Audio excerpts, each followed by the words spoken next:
જો હવે ધ્યાન આપો જરા પહેલાં સળંગ વાત છે બધી બરાબર। જો કાલે આપણે જે ભણી ગયા યાદ કરીએ અને પછી એના પરથી આગળ વધીએ। ગાયગર માસ્ટરને આલ્ફા કણના પ્રકીર્ણનને લગતો પ્રયોગ કર્યો। તમે પ્રાયોગિક ગોઠવણી આકૃતિમાં દોરી સોનાની એક ખૂબ જ પાતળી ફોઇલ અને એ બધા માપે ધ્યાનમાં રાખજો। 2.1 × 10⁻⁷ મીટર જાડાઈની સોનાની ખૂબ જ પાતળી ફોઇલ પર આશરે 5.5 મિલિયન ઇલેક્ટ્રોન વોલ્ટ બોલો કે મેગા ઇલેક્ટ્રોન વોલ્ટ બોલો આટલી ઉર્જા ધરાવતા ઇલેક્ટ્રોન કે જે બિસ્મથ 83 214 ઉદ્ગમમાંથી ઉત્સર્જન પામે છે અને ફોઇલ પર અથડાય છે એટલે એનો ગતિમાર્ગ બદલાય છે। અથડાઈને આમ જુદી જુદી દિશામાં એ ફંટાય છે બધા આલ્ફા કણો। એને આલ્ફા કણોનું શું થયું કહેવાય? પ્રકીર્ણન। જુદી જુદી દિશામાં પ્રકીર્ણન પામતા આલ્ફા કણોની સંખ્યા કેટલી એનો અંદાજ મેળવવા માટે પ્રયોગમાં એ ગોઠવણીમાં એક સેન્ટિલેશન સ્ક્રીન ગોઠવી છે ઝિંક સલ્ફાઇડની। જે તે દિશામાં જતું આલ્ફા કણ આ સ્ક્રીન પર જે તે જગ્યાએ આપાત થાય વિદ્યુત ભારિત કણ છે આલ્ફા કણ એટલે એ સેન્ટિલેશન સ્ક્રીન પર જ્યાં આપાત થાય ત્યાં પ્રકાશિત ટપકું રચે। સેન્ટિલેશન સ્ક્રીન પર દરેક બાજુ આમ ભ્રમણ કરી શકાય એવું ડિટેક્ટર તરીકે એક માઇક્રોસ્કોપ ગોઠવું છે। એ માઇક્રોસ્કોપને જુદી જુદી જગ્યાએ આમ ગોઠવતા જવાનું અને આપેલ ચોક્કસ સમયગાળામાં એ માઇક્રોસ્કોપમાં નોંધાતા પ્રકાશિત ટપકાઓની સંખ્યા ગણવાની। એ જેટલી સંખ્યા જે તે સમયગાળામાં મળે એ દિશામાં એટલા આલ્ફા કણોનું શું થાય છે? પ્રકીર્ણન। આ રીતે જુદી જુદી શક્ય દરેક દિશાઓમાં જે તે ચોક્કસ સમયગાળામાં પ્રકીર્ણન પામતા આલ્ફા કણોની સંખ્યાનો ખ્યાલ મેળવી શકાય। એને આવા ઘણા બધા અવલોકનો નોંધ્યા અને પછી આલેખ તૈયાર કર્યો। પ્રકીર્ણન કોણ વિરુદ્ધ પ્રકીર્ણન પામતા આલ્ફા કણોની સંખ્યા બરાબર। એ આલેખમાં જે તમે ડોટ દોર્યા હતા એ જે તે એક વખત કરેલા પ્રયોગના પ્રાયોગિક પરિણામો છે અને એ બધા ડોટને જોડતો આમ વક્ર દોરી દીધો એ કહેવાય રુધરફોર્ડનું સૈદ્ધાંતિક પરિણામ। આલેખનું અર્થઘટન કર્યું આપણે। આલેખ એવું સૂચવે છે કે જેમ પ્રકીર્ણન કોણ નાનો બરાબર કાલની જ વાત છે જેમ પ્રકીર્ણન કોણ નાનો એમ પ્રકીર્ણન પામતા આલ્ફા કણોની સંખ્યા વધારે। વાત આવી થઈ કે આ જે ફોઇલ છે એની પર આ બધા આખા સંખ્યાબંધ આલ્ફા કણો અથડાયા કરે છે।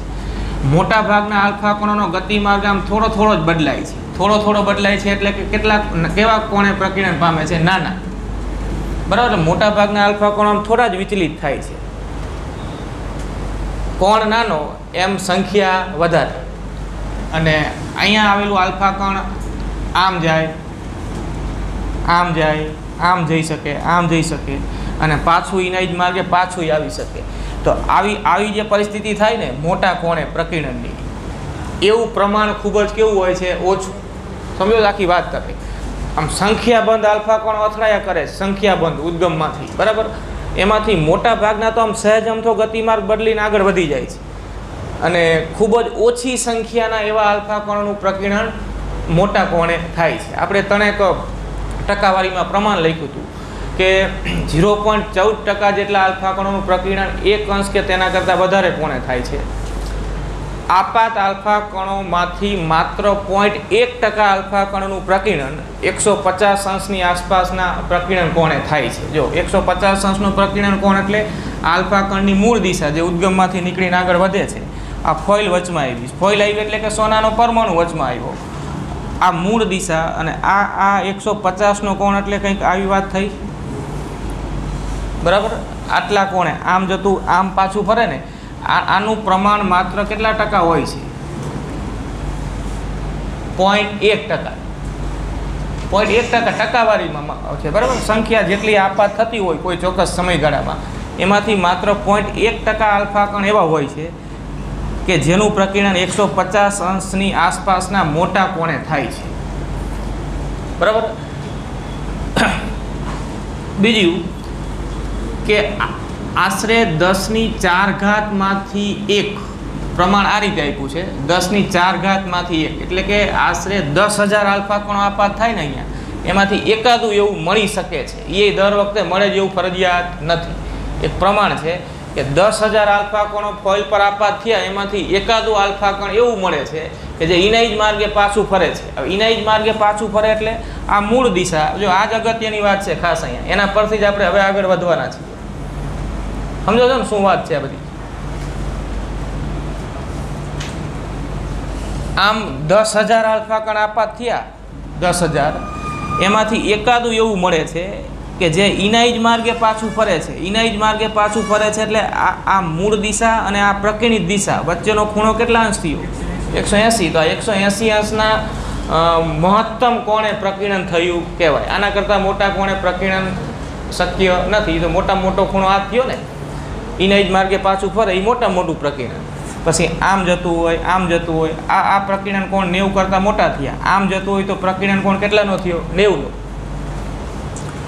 મોટા ભાગના તો આમ જ નીકળી જાય, આમ સહેજ અમથો જ વિચલિત થાય, એવાનું પ્રમાણ ખૂબ મોટું.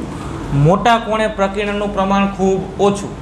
અને આ બે માપ ધ્યાનમાં રાખવાના કે માત્ર 0.1% આલ્ફા કણનું 150 અંશની આસપાસના કોણે પ્રકીર્ણન થાય અને 10⁴ એક આલ્ફા કણનું પ્રકીર્ણન 180ના કોણે થાય. અને એ કેવી વાત છે કે એક વખત પ્રયોગ કર્યો, આખો પ્રયોગ પૂરો કરી નાખ્યો, અમુક સમયગાળા સુધી આલ્ફા કણો આપાત કર્યા રાખ્યા, પ્રાયોગિક વાત છે આખી, અને આખો પ્રયોગ પૂરો કરી નાખ્યો, તો શક્ય છે કે એકાદું આલ્ફા કણ આમ 180ના કોણે પ્રકીર્ણન પામે. અને એવી શક્યતા છે કે 180ના કોણે નહીં મળે. એવું કંઈ ફરજિયાત નથી કે દર વખતે એકાદું આલ્ફા કણ આમ પાછું ફરવું જ જોઈએ, એવું ફરજિયાત નથી.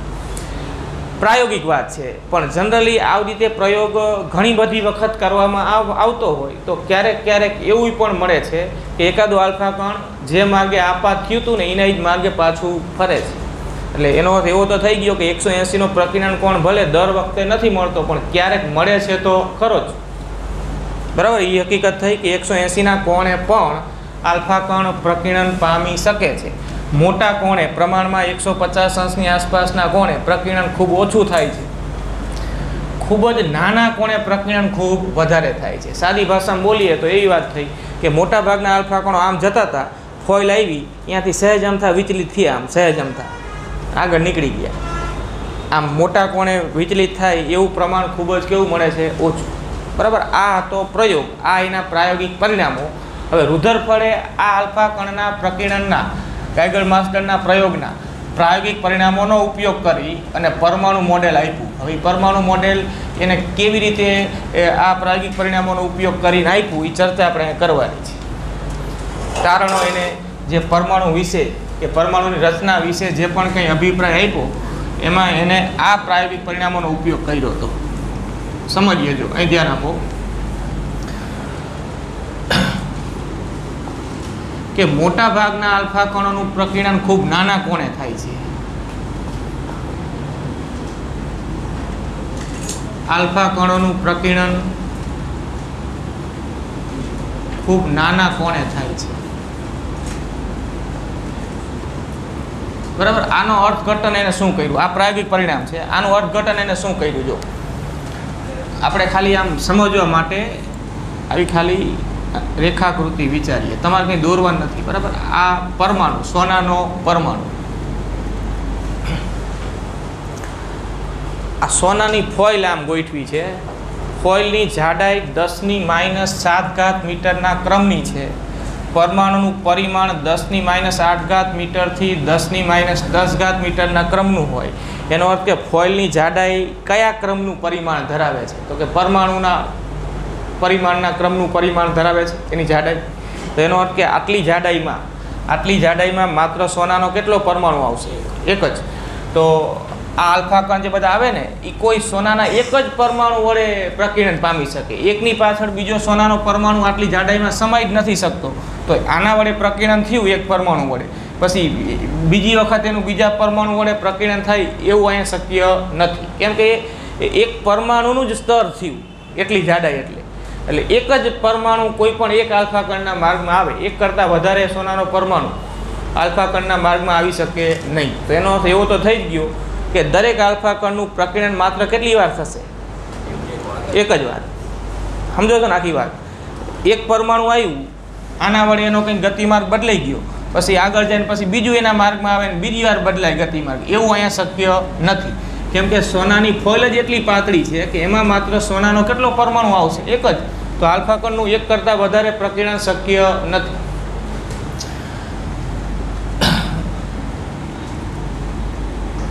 જો મોટા ભાગના આલ્ફા કણો આમ અસંખ્ય આલ્ફા કણો આમ આપાત થાય છે. મોટા ભાગના આલ્ફા કણો આમ થોડા થોડા કોણે જ પ્રકીર્ણન પામી નીકળી જાય છે. એનો આમ સહેજ અમથા જ વિચલિત થાય છે. સહેજ અમથા જ વિચલિત થાય છે. એનું અર્થઘટન એક એવું થાય કે જે સોનાનો પરમાણુ છે કે જે આલ્ફા કણોનું પ્રકીર્ણન કરે છે એના વડે આલ્ફા કણોનું ખૂબ જ નાના કોણે પ્રકીર્ણન વધારે પ્રમાણમાં થાય છે. તો એનો અર્થ એવો થઈ ગયો કે આલ્ફા કણો છે ને એ સોનાના પરમાણુની અંદર આમ દાખલ થઈ શકતા હોવા જોઈએ. સોનાનો પરમાણુ એક પોલા ગોળા જેવી રચના ધરાવતો હોવો જોઈએ અને તો જ આલ્ફા કણો સોનાના પરમાણુ પર આપાત થઈ એની અંદર દાખલ થઈ અને થોડા ઘણા અંશે એનો ગતિમાર્ગ આમ બદલી શકે. બરાબર, આવું હોવું જોઈએ. સોનાનો પરમાણુ એક પોલા ગોળા જેવી રચના હોવો જોઈએ. જો તમે સોનાનો પરમાણુ એક પોલા ગોળા જેવી રચના હોવો જોઈએ. જો તમે એમ વિચારો કે સોનાનો પરમાણુ એક નક્કર ગોળો છે તો પછી નાના કોણે પ્રકીર્ણન મોટા પ્રમાણમાં શક્ય બને નહીં. તો વાત આવી થાય જો કે આલ્ફા કણો એ બધા નાના ગોળાઓ, આ સોનાનો પરમાણુ મોટો ગોળો, અહીંયા આલ્ફા કણ અથડાય તો એ આમ જાય, અહીંયા અથડાય એ કંઈક આમ જાય, અહીંયા અથડાય એ કંઈક આમ આવી શકે. બરાબર, જેમ એક નાનો ગોળો એક બીજા નક્કર ગોળા સાથે અથડાય તેમ. પણ એવું તો થતું નથી. મોટા પ્રમાણમાં આલ્ફા કણોનું પ્રકીર્ણન તો ખૂબ કેવા કોણે થાય છે? નાના કોણે. સમજો જો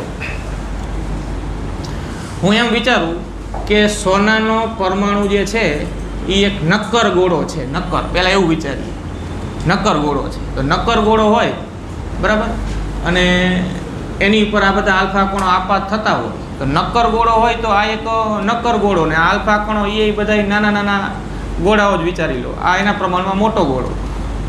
હવે આ આલ્ફા કણ આ બધા આમ આપાત થતા હોય તમે વિચારી શકો કે અહીંયા આપાત થાય ને એ કંઈક ગતિમાં આમ બદલે તો પ્રકીર્ણન કોણ કંઈક આટલો તો મળશે જ ને. અહીંયા જે અથડાય એ કંઈક ગતિમાર્ગ આ રીતે બદલે, અહીંયા અથડાય એ કંઈક આમ બદલે, અહીંયા અથડાય એ કંઈક આમ પાછો આવે, અહીંયા અથડાય એ કંઈક આમ જાય, આમ જાય. બસ અંદાજિત ખાલી આપણે આ રીતે વિચારીએ તો તમે વિચારો કે મૂળ માર્ગ અને આ પ્રકીર્ણિત દિશા વચ્ચેના ખૂણા તો કેવા બને છે? મોટા બને છે. સમજો આખી વાત. નક્કર ગોળો હોય ને તો પ્રકીર્ણન કોણ મોટા મળવા જોઈએ. પ્રાયોગિક પરિણામો એવા મળવા જોઈએ કે નાના કોણે પ્રકીર્ણન ઓછું ને પ્રમાણમાં મોટા કોણે પ્રકીર્ણન વધારે. ત્યારે પ્રયોગ તો એવું સૂચવે છે કે મોટા ભાગના આલ્ફા કણો તો આમ જે માર્ગે જતા હતા ને એમાંથી આમ સહેજ અમથા જ વિચલિત થઈને આગળ નીકળી જાય છે. તો આવું તો ક્યારે શક્ય બને? પોલો ગોળો હોય તો જ.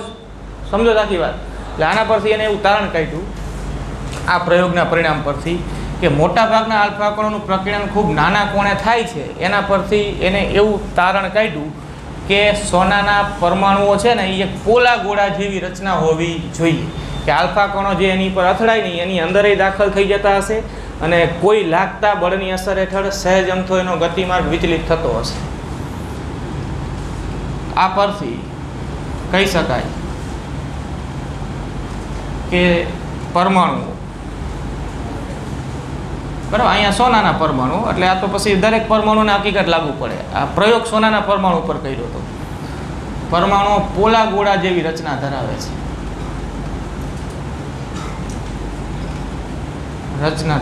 છે. આ પ્રાયોગિક પરિણામો પરથી આવું તારણ કાઢ્યું. તો હવે આગળ વાંચજો. મોટા ભાગનાનું પ્રકીર્ણન નાના કોણે થાય છે તો તમે પોલો ગોળો છે એવું કહી દીધું. તો પછી એકાદું આલ્ફા કોણ જે પ્રબળ 180ના કોણે બેકવર્ડ દિશામાં પ્રકીર્ણન અનુભવે છે એવું કેમ થાય છે? એવું થાય તો છે, પ્રયોગમાં જોવા મળ્યું. તો આવું થવાનું કારણ શું? આવું થાય છે. હાવ સંપૂર્ણ પોલો ગોળો હોય તો બધા આલ્ફા કણો આમ લગભગ નાના નાના કોણે જ પ્રકીર્ણન પામતા હોવા જોઈએ. મોટા ભાગના સાથે એવું થાય છે પણ એકાદું એવું મળે છે ને, એકાદું એવું આલ્ફા કણ મળે છે કે જે ઇનાઇજ માર્ગે પાછું ફરે છે કે જેનું પ્રકીર્ણન કેટલા કોણે થાય છે? 180. તો આવું થવાનું કારણ શું? આવું થાય છે એ હકીકત છે. આવું થવાનું કારણ શું? જો આખો ગોળો સંપૂર્ણ પોલો જ હોય, ક્યાંય નક્કર ભાગ હોય જ નહીં તો આ આલ્ફા કણ આમ ઇનાઇજ માર્ગે પાછું ફરી શકે નહીં. એ આમ નાના કોણે પ્રકીર્ણન પામીને બહાર નીકળી જાય. પણ આવું થાય છે, આ હકીકત છે. તો આવું થવાનું કારણ શું? આવું થાય છે તો કેમ થતું હશે? એના માટે રુધરફોર્ડે એવું વિચાર્યું કે પરમાણુનો જે ધનભાર છે એ સમગ્ર ધનભાર, બધો જ ધનભાર આપેલ પરમાણુના કેન્દ્રીય ભાગમાં પરમાણુને એક પોલો ગોળો વિચાર્યો અને એનો સમગ્ર ધનભાર એના કેન્દ્રીય ભાગમાં સંકેન્દ્રિત થયેલો હોવો જોઈએ. અને સમગ્ર બધો જ ધનભાર કેન્દ્રીય ભાગમાં સંકેન્દ્રિત થયેલો હોય એનો અર્થ એવો થાય કે પરમાણુનું મોટા ભાગનું દળ, બધુંય નહીં પણ મોટા ભાગનું દળ પણ એના કેન્દ્રમાં કેન્દ્રિત થયેલું હોવું જોઈએ. જે કેન્દ્રીય ભાગને એને ન્યુક્લિયસ એવું નામ પણ આપી દીધું. આવું જો હોય કે બધો જ ધનભાર કેન્દ્રમાં કેન્દ્રિત થયેલો ગણો, મોટા ભાગનું દળ પરમાણુનું કેન્દ્રમાં કેન્દ્રિત થયેલું ગણો, આ બધો પોલો વિસ્તાર, અને આ કેન્દ્રમાં સંકેન્દ્રિત લગભગ મોટા ભાગનું દળ અને એનો બધો ધનભાર, તો આવું શક્ય બને. હવે કયા અર્થમાં શક્ય બને વિચારો જો. આ કયું કોણ છે? આલ્ફા કોણ. આલ્ફા કોણનો વીજભાર કેટલો? +2e. આ સોનાનો ન્યુક્લિયસ જેનો પરમાણુ ક્રમાંક Z છે. પરમાણુ ક્રમાંક આવું હવે તમે જાણતા હશો. પરમાણુ ક્રમાંક એ આપેલ તત્વના પરમાણુમાં રહેલા પ્રોટોનની શું દર્શાવે? સંખ્યા. એક પ્રોટોનનો વીજભાર કેટલો? +e. તો Z પ્રોટોનનો વીજભાર કેટલો? Ze. થાય ને? એટલે આજે બધો ધનભાર જે કેન્દ્રમાં કેન્દ્રિત થયેલો ગણ્યો એ વીજભાર કેટલો? Ze + Ze. સોનાનો પરમાણુ ક્રમાંક 79 છે, તો ઝેડની જગ્યાએ 79 મૂકો તો 79e જેટલો ધનભાર થયો જે અહીંયા કેન્દ્રિત થયેલો છે. હવે જો આપણી પાસે બેયના વીજભાર છે. હવે આનો વીજભાર +2e, આને કંઈક Q1 કહી દો ચાલો, અને આ કેન્દ્રમાં કેન્દ્રિત થયેલો આનો બધો ધનભાર એને કહી દો Q2. બે વીજભાર કેવા? ધન. આ ધનભાર ને આ કેવો? ધનભાર. બધો ધનભાર કેન્દ્રમાં કેન્દ્રિત થયેલો એવું ગણ્યું હોય. ઋણભારની વાત હજી નથી, બરાબર? ઋણભારી ઇલેક્ટ્રોનની વાત હજી નથી. તો વિચારો જો, તમે વિચારો કે જે આલ્ફા કણ આ સોનાના પરમાણુ તરફ એવી રીતે જતું હોય કે જેના વેગનો સદિશ કે જેનો ગતિપથ એવું કહી શકાય, જેનો ગતિપથ આમ લંબાવો તો આ કેન્દ્રીય ભાગ પરથી પસાર થતો હોય. ટૂંકમાં આ કેન્દ્રીય ભાગ એટલે ન્યુક્લિયસ અને આલ્ફા કણનો ગતિપથ એ ન્યુક્લિયસ પરથી પસાર થાય, એટલે કે ન્યુક્લિયસ અને આલ્ફા કણને સમાવતી એક જ રેખા મળતી હોય આમ જે આલ્ફા કણ માટે. તો તમે વિચારો હવે જો આ આલ્ફા કણ આમ જઈ રહ્યો છે, બરાબર? અહીં ધ્યાન આપો. આલ્ફા કણ આમ જઈ રહ્યો છે એનો અર્થ કે આલ્ફા કણ અને આ ન્યુક્લિયસ વચ્ચેનું અંતર r શું થવા લાગે? ઘટવા લાગે. આલ્ફા કણ ધનભાર છે, આ ન્યુક્લિયસ એ ધનભાર છે, તો આ આલ્ફા કણનો ધનભાર +2e અને ન્યુક્લિયસનો ધનભાર +Ze વચ્ચે કયું બળ લાગે? તો કે કુલંબી અપાકર્ષણ બળ. કે F બરાબર K Q1 Q2 છેદમાં r² પ્રમાણે લાગે. કે Q1 ની જગ્યાએ લખો આલ્ફા કણનો વીજભાર +2e, Q2 ની જગ્યાએ લખો Ze છેદમાં r², બરાબર? તો આટલું બળ આલ્ફા કણ પર આ ધનભારિત ન્યુક્લિયસ વડે લાગે. r એટલે આલ્ફા કણ અને ન્યુક્લિયસ વચ્ચેનું અંતર. તો તમે વિચારો કે આલ્ફા કણ જ્યારે ઉત્સર્જન પામી નીકળો હતો ને ત્યારે એની પાસે કંઈક 5.5 મિલિયન ઇલેક્ટ્રોન વોલ્ટ જેટલી ગતિ ઉર્જા હતી. હવે જેમ જેમ આલ્ફા કણ આમ નજીક જતો જાય, વિચારો જેમ જેમ આમ નજીક જતો જાય એટલે ન્યુક્લિયસ અને આલ્ફા કણ વચ્ચેનું અંતર શું થતું જાય? ઘટતું જાય. અંતર ઘટે એટલે ન્યુક્લિયસ વડે આ આલ્ફા કણ પર લાગતું કુલંબી અપાકર્ષણ બળ વધતું જાય, અને ન્યુક્લિયસ વડે આલ્ફા કણ પર કુલંબી અપાકર્ષણ બળ લાગે કઈ બાજુ? આમ લાગે કે આમ લાગે? આ બાજુ. જે આલ્ફા કણને પોતાના તરફ આવતો અટકાવવાનો પ્રયત્ન કરે, અપાકર્ષણ. આને શું કરે? અપાકર્ષણ. છતાંય આલ્ફા કણ આગળ જઈ રહ્યો છે. કેમ જઈ રહ્યો છે? તો કે એને કેટલી ઉર્જા સાથે આપણે મોકલો છે? આટલી ઉર્જા સાથે અંદાજિત. આ ઉર્જાનો ઉપયોગ કરી એ આગળ જાય. જેમ જેમ આગળ જતો જાય એની ગતિ ઉર્જા ઘટતી જાય. ન્યુક્લિયસ વડે આલ્ફા કણ પર લાગતું આ કુલંબી અપાકર્ષણ બળ વધતું જાય, અંતર ઘટે એમ.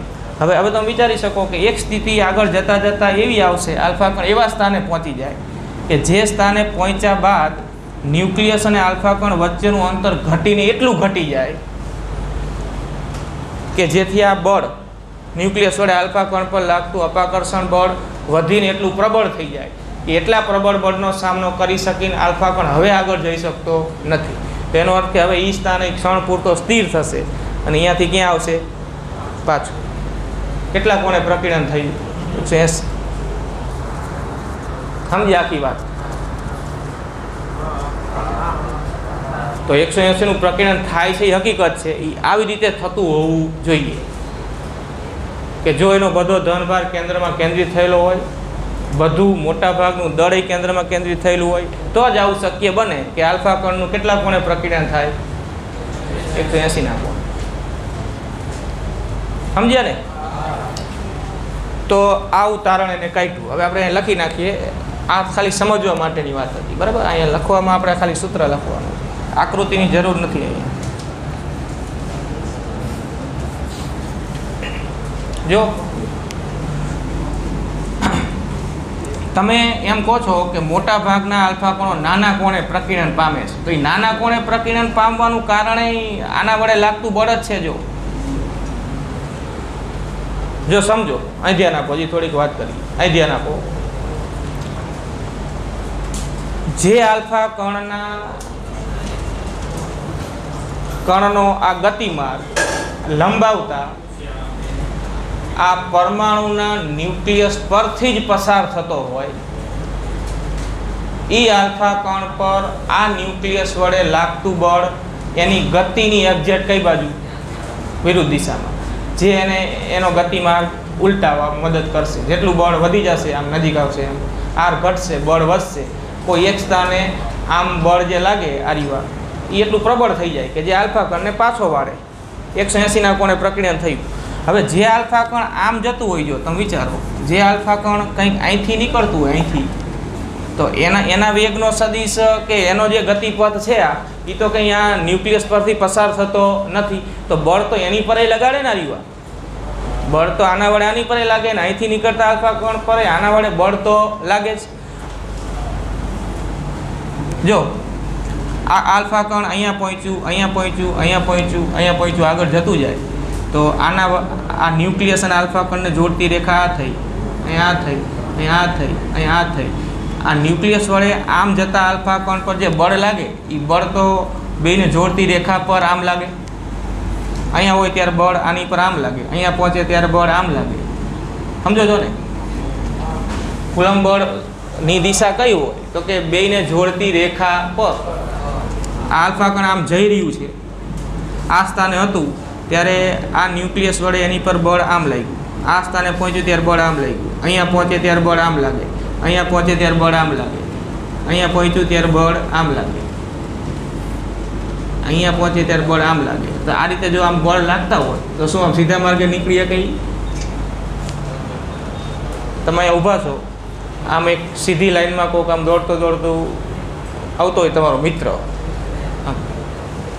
અને તમે આમ જઈને ધક્કો મારો તો એ દોડતો હોય ને, તો આમ સીધો આમ નહીં જવા મળે. 90ના કોણે પ્રકીર્ણન નહીં પામી, પણ આમ થોડોક ત્રાસો થઈ જશે. સમજો છો વાત? આ ગતિમાન જ છે પહેલેથી. આ આલ્ફા કણ ગતિમાં જ છે.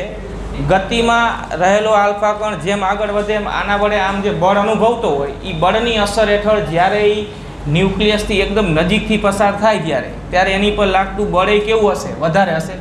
અંતર ઓછું થયું ને જોવા.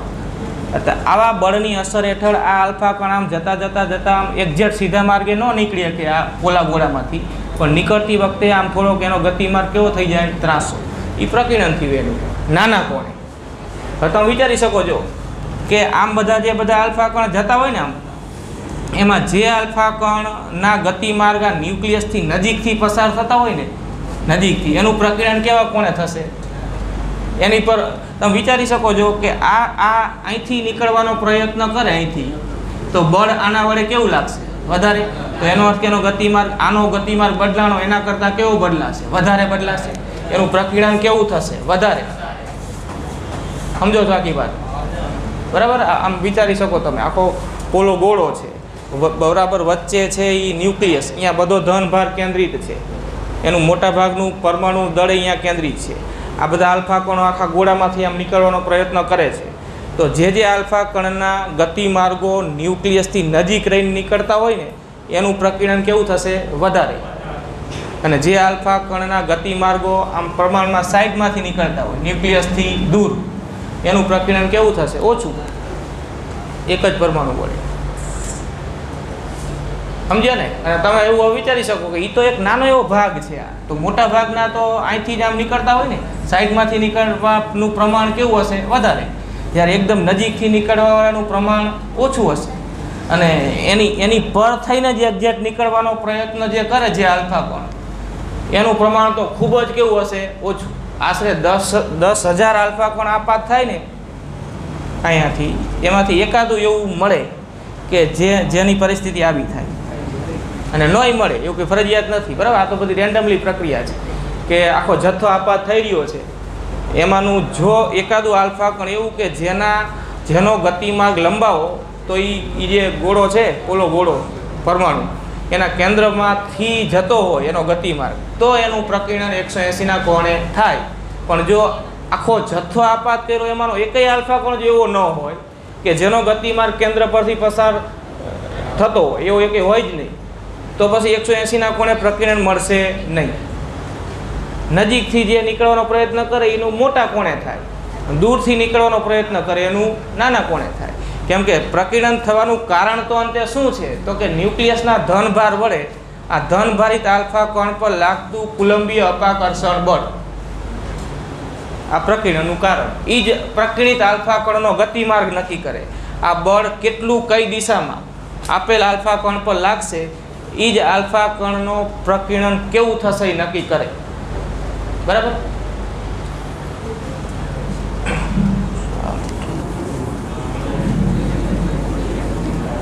તો રુધરફોર્ડે આટલું બધું કંઈક વિચાર્યું અને પરમાણુ કંઈક આવું હોય એવું કીધું. એક તો પોલા ગોળા જેવી રચના હોય એવું કહી દીધું.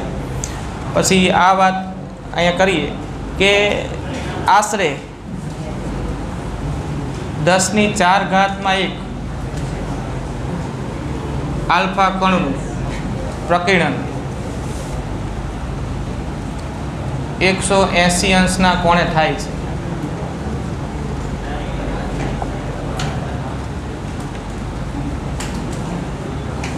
આવું તો જ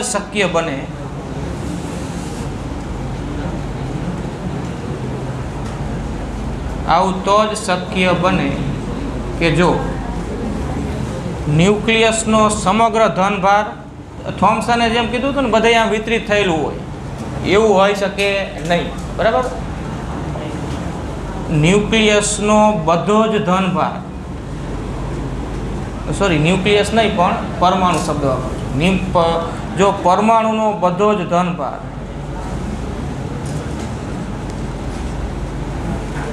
ધન વિદ્યુત ભાર અને પરમાણુનું લગભગ સમગ્ર દળ, અહીંયા લગભગ શબ્દ વાપરજો, બધુંય દળ નહીં, લગભગ સમગ્ર, એટલે થોડુંક દળ હજી એવું છે જે કેન્દ્રમાં હોતું નથી. એ કોનું એ આપણે હમણાં વાત કરીએ. બધો જ ધનભાર અને પરમાણુનું લગભગ સમગ્ર દળ તેના કેન્દ્રમાં કેન્દ્રિત થયેલું હોય છે.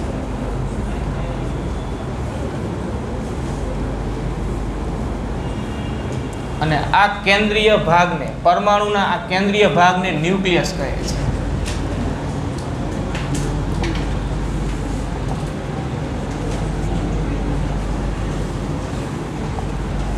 ભાગને ન્યુક્લિયસ કહે છે. બરાબર?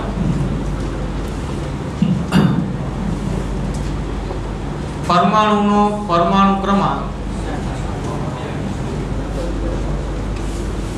Z હોય તો તેનો ધન વિદ્યુત ભાર એટલે કે ન્યુક્લિયસ ધન વિદ્યુત ભાર પ્લસ ZE થાય. બરાબર? આલ્ફા કણનો ધન વિદ્યુત ભાર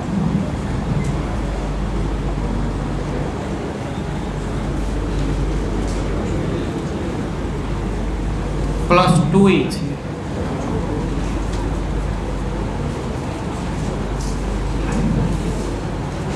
તો ન્યુક્લિયસ વડે આલ્ફા કણ પર લાગતું વિદ્યુત આકર્ષણ બળ, અપાકર્ષણ, વિદ્યુત અપાકર્ષણ બળ F બરાબર k ન લખતા આપણે આવું લખી શકીએ 1/4πε0 ન્યુક્લિયસનો ધનભાર ગુણ્યા આલ્ફા કણનો ધનભાર, ન્યુક્લિયસનો ધનભાર પ્લસ Ze, આલ્ફા કણનો ધનભાર પ્લસ 2e છેદમાં r². r એટલે આલ્ફા કણ જ્યાં પહોંચ્યું છે ત્યાંથી ન્યુક્લિયસ વચ્ચેનું અંતર.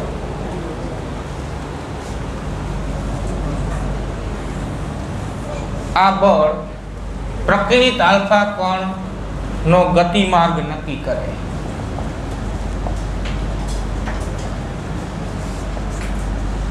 પ્રકીર્ણન પામતા આલ્ફા કણનો ગતિમાર્ગ નક્કી કરે. બરાબર. હવે તમે થોડી વાર ધ્યાન આપો છો, પછી લખજો. જેટલું લખ્યું ત્યાંથી થોડી વાર અટકાવો. હમણાં આપણે જે વાત કરી ને એ જ મેં લખ્યું અહીંયા. હવે આગળ થોડીક વાત જો અહીં ધ્યાન આપો. એવું નક્કી થઈ ગયું કે જે પરમાણુ છે એ પોલો ગોળો છે અને બધો ધનભાર કેન્દ્રમાં છે, બધું મોટા ભાગનું દળ એ કેન્દ્રમાં છે. આવી રચના હોય પરમાણુની. તો આ તો હજી પરમાણુના ધનભારની જ વાત થઈ. તો પરમાણુ તો વિદ્યુતની દ્રષ્ટિએ કેવો છે? તટસ્થ છે. તો ભાઈ ઋણભારનું શું? એમ ઋણભાર એટલે ઇલેક્ટ્રોન. એ વાત પહેલાં શોધાઈ ગઈ હતી કે પરમાણુની અંદર ઋણભાર તરીકે જે કણો હોય છે એને ઇલેક્ટ્રોન કહેવાય. તો જેટલો ધનભાર ન્યુક્લિયસનો હોય ને એટલો જ ઋણભાર એની અંદર રહેલા એટલે કે પરમાણુની અંદર રહેલા ઇલેક્ટ્રોનનો પણ હોય. તો જ પરમાણુનો કુલ ભાર શું થાય? શૂન્ય થાય. અને પરમાણુ વિદ્યુતની દ્રષ્ટિએ કેવું થાય? તટસ્થ થાય. જે થવું જોઈએ, જે હકીકત છે. તો આ તો ધનભારની જ ગોઠવણીની વાત થઈ. તો હવે ઇલેક્ટ્રોનનું શું? એમ તો ઇલેક્ટ્રોનની ગોઠવણી કેવી પરમાણુમાં, એના માટે રુધરફોર્ડ એક સંદર્ભ લીધો હતો. સંદર્ભ શું લીધો હતો? જો અહીં ધ્યાન આપો કે જેમ અહીં ધ્યાન આપો જેમ સૂર્યની આસપાસ પૃથ્વી સહિતના બધા જ ગ્રહો સૂર્ય વડે લાગતા ગુરુત્વાકર્ષણ બળની અસર હેઠળ જરૂરી કેન્દ્રગામી બળ મેળવી અને સૂર્યની આજુબાજુ વર્તુળાકાર કક્ષામાં કે કક્ષામાં ભ્રમણ કરે છે કેપ્લરના નિયમ અનુસાર. એવી જ રીતે આવો સરખામણી કરીએ ને એવી જ રીતે ઋણભારિત ઇલેક્ટ્રોન, બરાબર ધ્યાન આપો, ઋણભારિત ઇલેક્ટ્રોન યા ધનભારિત ન્યુક્લિયસ વડે જે કુલંબીય આકર્ષણ બળ અનુભવે એ આકર્ષણ બળ વડે જરૂરી કેન્દ્રગામી બળ મેળવી અને ન્યુક્લિયસની આજુબાજુ ચોક્કસ વર્તુળાકાર કક્ષામાં જેમ આ ગ્રહોનું ભ્રમણ થાય એમાં ઇલેક્ટ્રોન ચોક્કસ વર્તુળાકાર કક્ષામાં શું થાય છે? ભ્રમણ. સરખામણી કરી સૂર્યના સ્થાને ન્યુક્લિયસ અને બધા ગ્રહોની જેમ અહીંયા ઇલેક્ટ્રોન. આવી સીધી વાત કરી હતી હવે, બરાબર. જો કે એ હજી સાચી હતી નહીં. અત્યારે તો આપણે એમ જ કરવાની છે. એ ડિફેક્ટવાળું જ વાત હતી. કેમ કે એવી સરખામણી તો સીધી ન થાય ને. અહીંયા તો એ ગ્રહો અને સૂર્યની વાત છે, અહીંયા આ ઇલેક્ટ્રોન ને ન્યુક્લિયસની વાત છે. પણ બીજું કંઈ નહીં હોય પડી હોય ત્યારે તો કહી દીધું. પછી એ જ એની ભૂલ હતી, બરાબર. એ જે કીધું હતું ને એ જ એની ભૂલ હતી. એમાં જે પણ કંઈ ખૂટતું હતું એ પૂરું કરવા માટે પછી બોરનું પરમાણુ મોડેલ આવ્યું. એ આપણે આગળ ભણીશું, પણ અત્યારે તો આપણે લખી દેવાનું.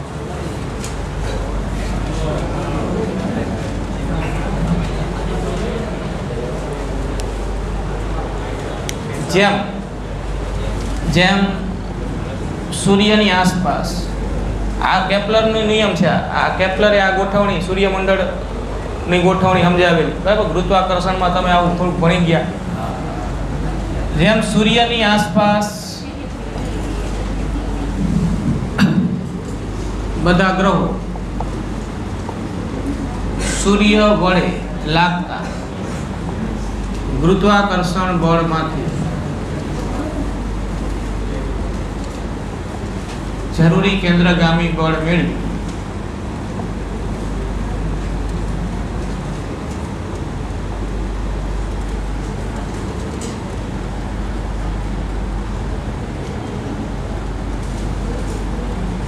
વર્તુળાકાર કક્ષામાં ભ્રમણ કરે છે, એવી જ રીતે ઋણભારિત ઇલેક્ટ્રોન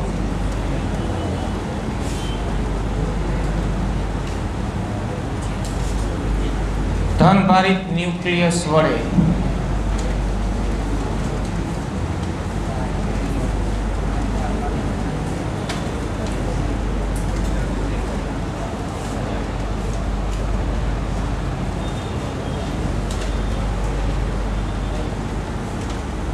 લાગતા વિદ્યુત આકર્ષણ બળ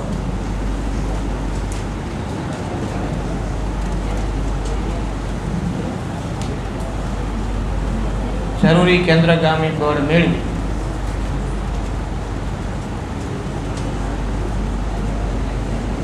ન્યુક્લિયસની આસપાસ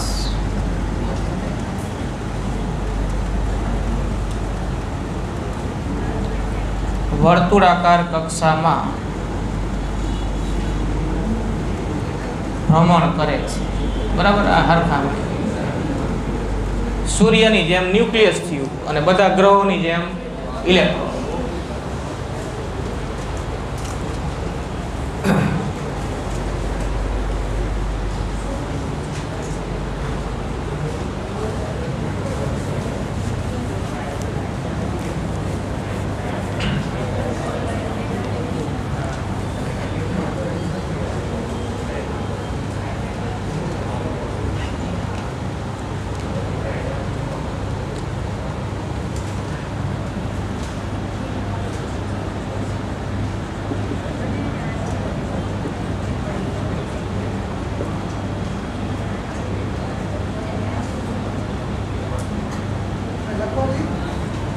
હા,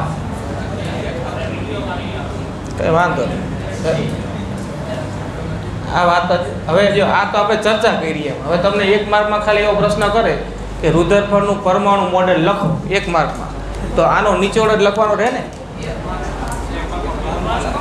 સાંભળો આવું લખ્યું હોય સમજાવું તો આ સમજાય બરાબર. અને ખાલી નાનો પ્રશ્ન 1 માર્કનો હોય ને હા, રુધરફોર્ડનું પરમાણુ મોડેલ લખો આવું હોય એવા પ્રશ્નો હોય છે ને તમારે. નાના પ્રશ્નો નથી 1 માર્ક. હા તો 2 માર્કમાં હોય કદાચ કે લખો.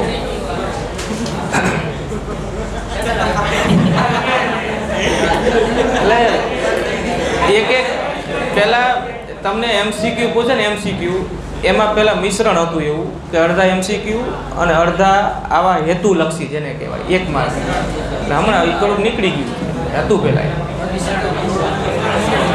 કેમ કે હમણાં બધું બદલાયા કરે છે. હા,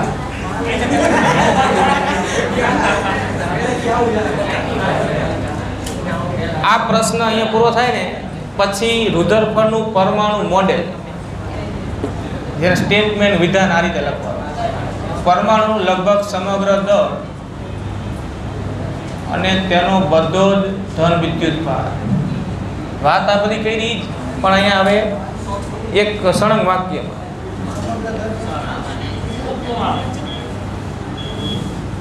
બધો જ ધન વિદ્યુત ભાર તેના કેન્દ્રમાં કેન્દ્રિત થયેલો હોય છે.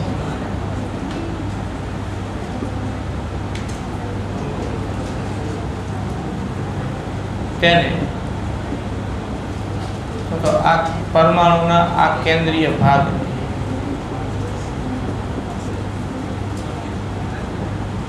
ન્યુક્લિયસ કહે છે.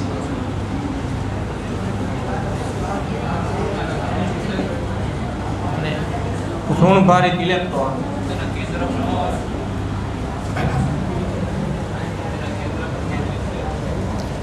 પરમાણુનું લગભગ સમગ્ર દળ અને તેનો બધો ધનભાર તેના કેન્દ્રમાં કેન્દ્રિત થયેલો હોય છે. હા, કેન્દ્રમાં.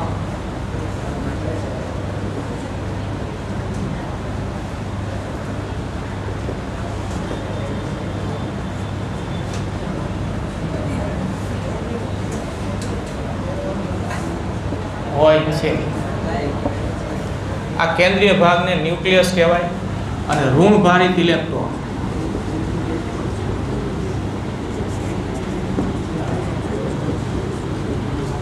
આ ન્યુક્લિયસની આસપાસ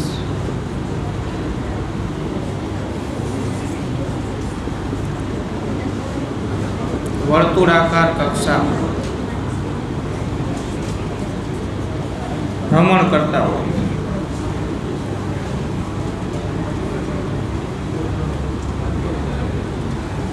બરાબર. અને જો અહીંયા તમે આ શબ્દ જે વાપરો ને કે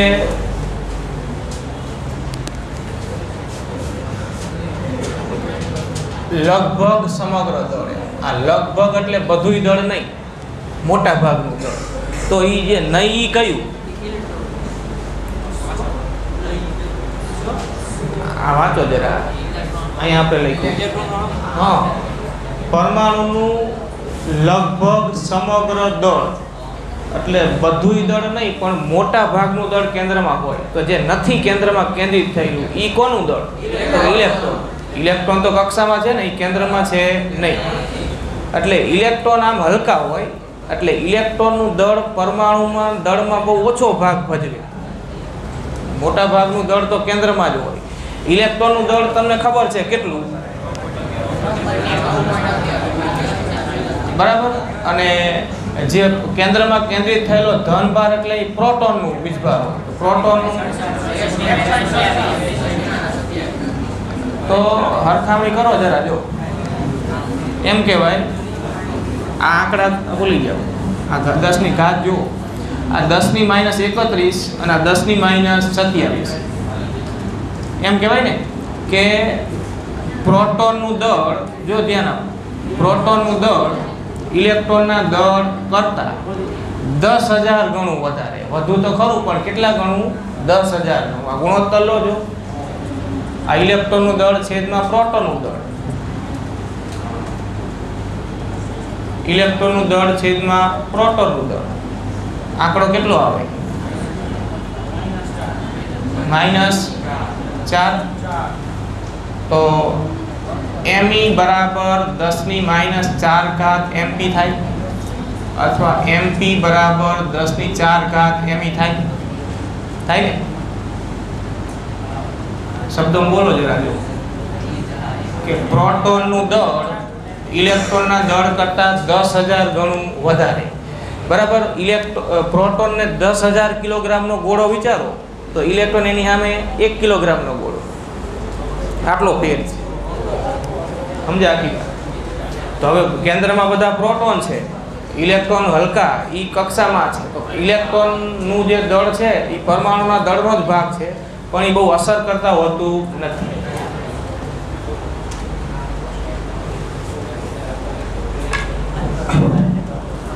આવું ઓબ્જેક્ટિવ હોય કે પ્રોટોનનું દળ ઇલેક્ટ્રોનના દળ કરતાં કેટલા ગણું છે, કે ઇલેક્ટ્રોનનું દળ પ્રોટોનના દળ કરતાં આશરે કેટલા ગણું છે. તો એ 10 ની ઘાત વાળા જે પદ હોય ને એને ગુણોત્તર લઈ લેવાનો. આગળના આંકડા એમાં અસર કરતા હોતા નથી.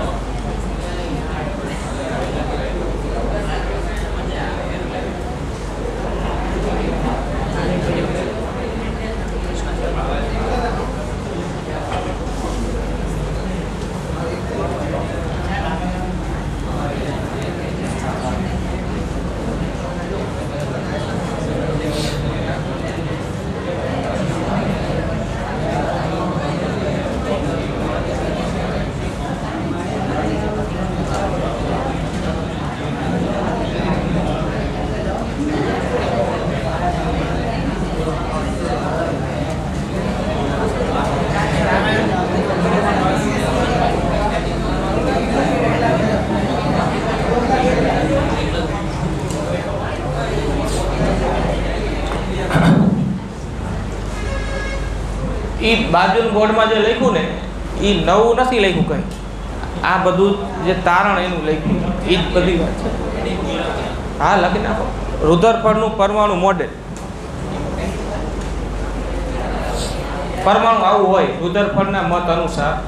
બરાબર. પોલો ગોળો જ ગણવાનો, કેન્દ્રમાં બધો ધનભાર, લગભગ બધું દળ એ ન્યુક્લિયસ નામ આવ્યું, ઇલેક્ટ્રોન કક્ષામાં. અને ઇલેક્ટ્રોનની જે કક્ષા હોય ને એ તમે કેમિસ્ટ્રીમાં ભણતા જશો કે ઇલેક્ટ્રોનની કક્ષા હોય ને એ દરેક કક્ષાને સમાવતું કંઈ એક સમતલ હોતું નથી, બરાબર. એક કક્ષા આ સમતલમાં છે તો બીજી આ સમતલમાં, જુદી જુદા સમતલમાં હોય કક્ષા.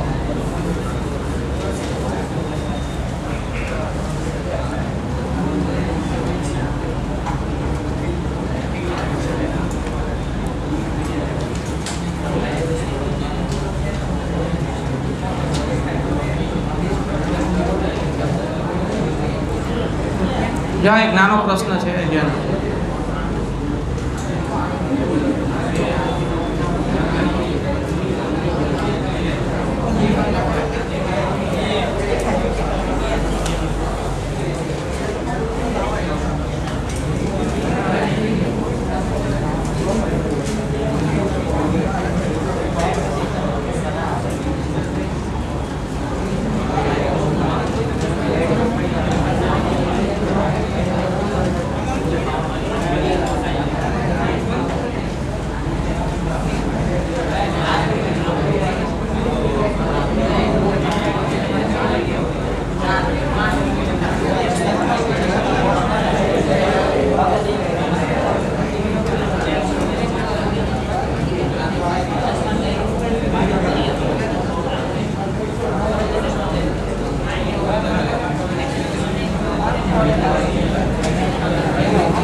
હા દોરો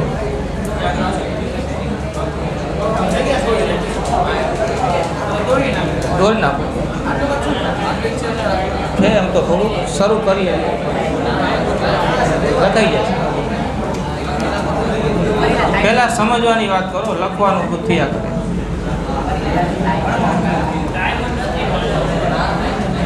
જો ધ્યાન આપો, હકીકતમાં આ બધા પ્રશ્નો છે ને એ એવી રીતે ભણવાના હોય કે એ બધું સમજવાનું, બરાબર. પછી લખવાનું કામ વિદ્યાર્થી જાતે કરતો હોય. આ સિસ્ટમ છે. પણ હવે એટલે આમાં કેવું હોય જો કે કોઈ પ્રશ્ન એવો કે જેમાં આપણે સૂત્ર તારવીએ છીએ તો એમાં બધું આમ સ્ટેપ બાય સ્ટેપ આવતું હોય, બરાબર. અને આવા થિયોરિટિકલ પ્રશ્નો કે જેમાં તમે કોઈ હકીકત સમજો છો, બરાબર, તો એ પહેલાં સમજવું પડે આખું, અને પછી તમે એને લખી પણ શકો. એકવાર વ્યવસ્થિત સમજાવો હોય તો તમારા શબ્દોમાં તમે લખી શકો કે આ બેઠે બેઠા શબ્દો આવવા જોઈએ, ગોખીને લખવાની વાત છે નહીં. સમજો વાત. જો હવે અહીં ધ્યાન આપો, 1 મિનિટ, ખાલી 2-3 મિનિટનું કામ છે આ. જો ઇમ્પેક્ટ પેરામીટર બી કોને કહેવાય? થોડું બાકી રહી જશે તો એ પછી પૂરું કરશું, પણ ખાલી એનો અર્થ તો કરી જ લઈએ. જો ધ્યાન આપો, ઇમ્પેક્ટ પેરામીટર બી એ આજે આલ્ફા કણના પ્રકીર્ણનને લગતો પ્રયોગ છે એની સાથે સંકળાયેલું એક પ્રાચલ છે. એનો અર્થ શું થાય જો ધ્યાન આપો.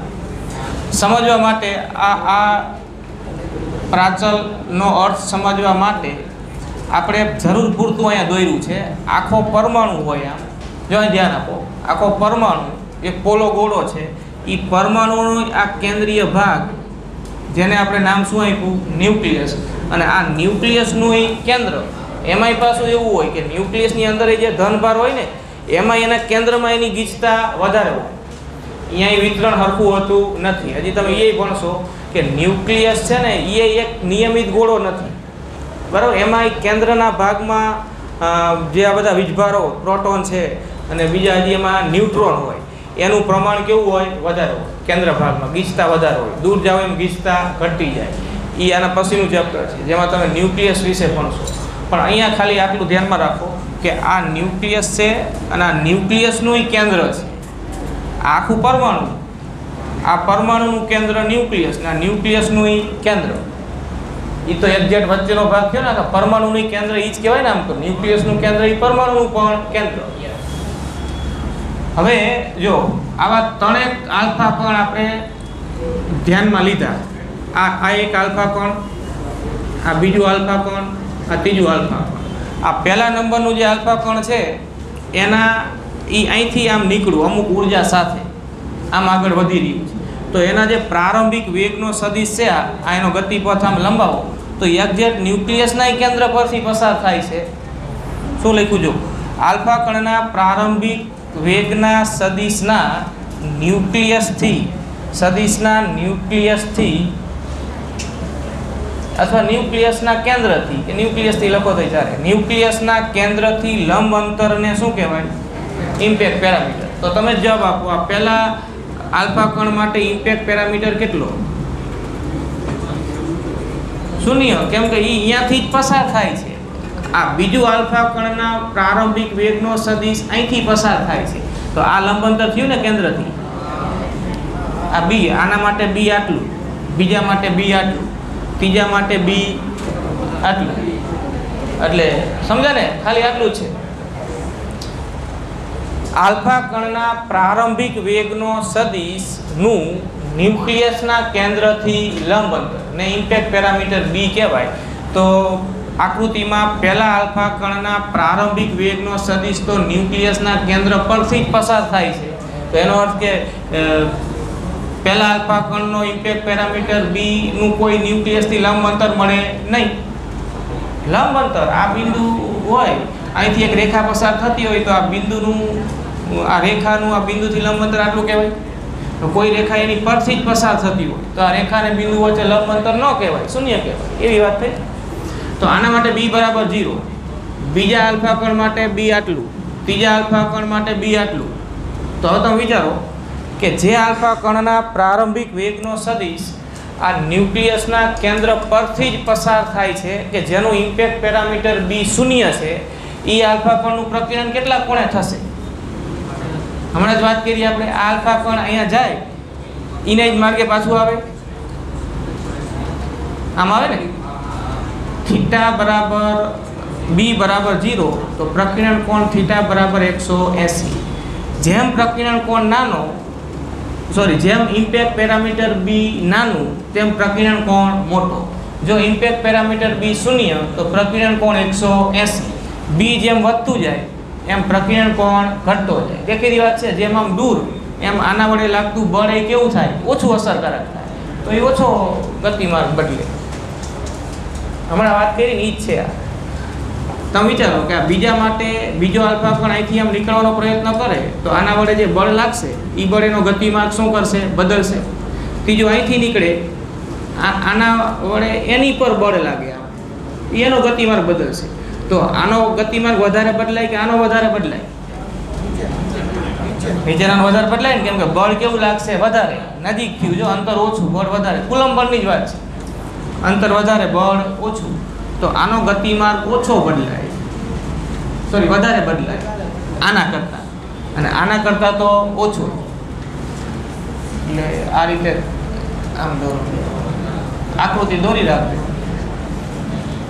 જો આ મૂળ દિશા થઈ, આનો પ્રકીર્ણન કોણ 180 થયો, આનો પ્રકીર્ણન કોણ આ θ1 કહો, આ θ2 બીજા માટે, અને આનો પ્રકીર્ણન કોણ એના કરતાં ઓછો થાય. સ્પર્શક દોરીને અહીંયા આપણે ખૂણા કરશે θ1.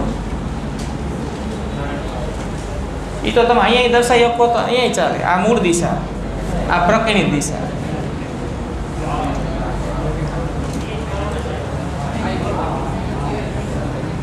આ મૂળ દિશા.